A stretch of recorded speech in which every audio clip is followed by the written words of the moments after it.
Coming up, the Bruins continue their winning ways against San Jose. This is Locked On Game to Game NHL. Every game, every team, every angle. Locked On Game to Game, your team every day. Welcome in. You are listening to Locked On Game to Game NHL. Local experts joining us to go over the biggest stories on the ice. I'm your host, Kainani Stevens. Thank you for making Locked On your first listen every single weekday.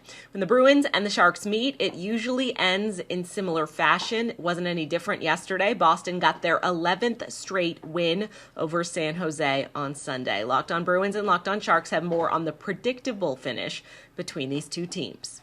Well, a Bruins home game against the San Jose Sharks in the year 2023 went pretty much as you would expect, with Boston shutting out the Sharks by a score of 4-0 here on Sunday night. But it's how it came together that was pretty special. This is Ian McLaren, host of Locked On Boston Bruins, and it was Hampus Lindholm and Charlie McAvoy who scored two of the goals of the year on amazing individual efforts that put the Bruins over the top in this one. Two goals to be remembered that really show how Jim Montgomery has changed this team, getting the defense more active in the offense. Of course, Linus Ullmark stood tall in net, earning the shutout over the San Jose Sharks to improve upon his league-leading goaltending stats. Catch all the latest on the Boston Bruins on tomorrow's episode of Locked On Boston Bruins. The Sharks get shut out by the Bruins.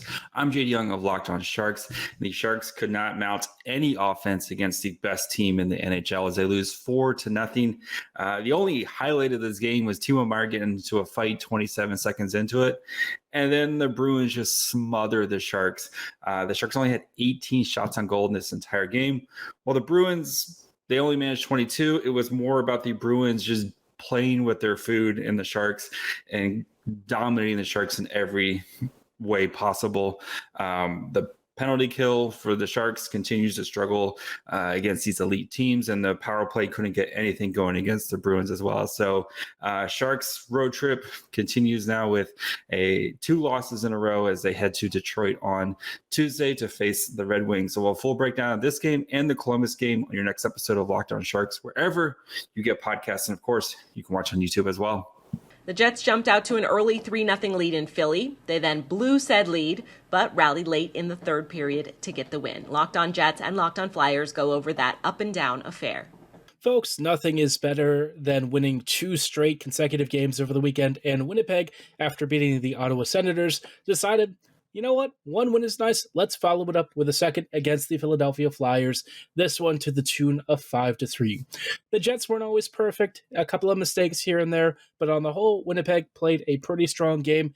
They put the Flyers in their place, and now the Jets are once again tied for first in the Central Division.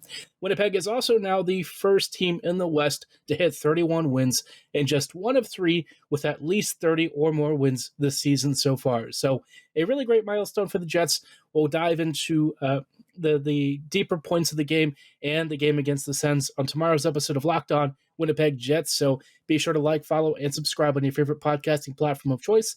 I'm your host, Harrison Lee. I'll see you at Locked On Jets tomorrow. Thanks for listening, and go Jets go. Kevin Hayes scoring twice on the power play for the Flyers against the second-ranked penalty kill in the league was a big part of getting back into this game after being down 3 goals, but it just wasn't enough. Hi, this is Rachel Donner from the Locked On Flyers podcast with your post-game quick reaction to the Flyers' 5-3 loss to the Winnipeg Jets. Felix Sandstrom got his first start in net for the Flyers since his conditioning stint in Lehigh Valley, and he had a rough first period. He settled into the game, made a few key saves, but I would really bet he wants that 4th goal back that gave the Winnipeg Jets the lead. But overall, this was just a clear example of how the Flyers season has developed against top teams, where they have the effort and guys stepping up, but ultimately a team with more speed and skill comes through with big goals when it counts. For more on this game and the Flyers all season long, tune into the Locked On Flyers podcast. A power play goal in overtime got New Jersey 2 points against the Penguins. Locked On Devils tells you everything you need to know. What's up? This is Trey Matthews of Locked On Devils, and here is my post-game reaction. So, the New Jersey Devils came out on the winning end against the Pittsburgh Penguins by a score of 2-1 in overtime. Jack Hughes was able to score the first goal of the game within the first 30 seconds. However, it was a pretty silent day at the office for New Jersey Devils as the game progressed because, once again, they played very lackadaisical. It was proven in period number 2 because they were only able to get 2 shots on Jari throughout that entire 20-minute frame. They were very lucky that Vitek Vanecek had a fantastic game in between the pipes once again. So as a result, it goes into overtime, and the Pittsburgh Penguins initially scored the game-winning goal. However, the referees had to wave it off due to the Penguins having too many men on the ice. So the Devils were able to dodge that bullet. And then Dougie Hamilton on the power play in OT once again was able to get the game-winning goal for New Jersey Devils and send everybody home happy. So New Jersey Devils walk away with 2 points despite not putting up their best effort. But hey, you know what? That's what happened in December, which is they put up a valiant effort and they come out on the losing end. Now in January, it seems like they play lackadaisical, but they come away with the win. So it's just funny how that sort of thing works. That's going to do it for this edition of Locked On Game to Game NHL. Thank you for making Locked On your first listen every single weekday. Make sure you're subscribed to Locked On NHL and your favorite team's Locked On podcast on YouTube and wherever else you get your podcasts from. I'm Kainani Stevens. This has been Locked On Game to Game.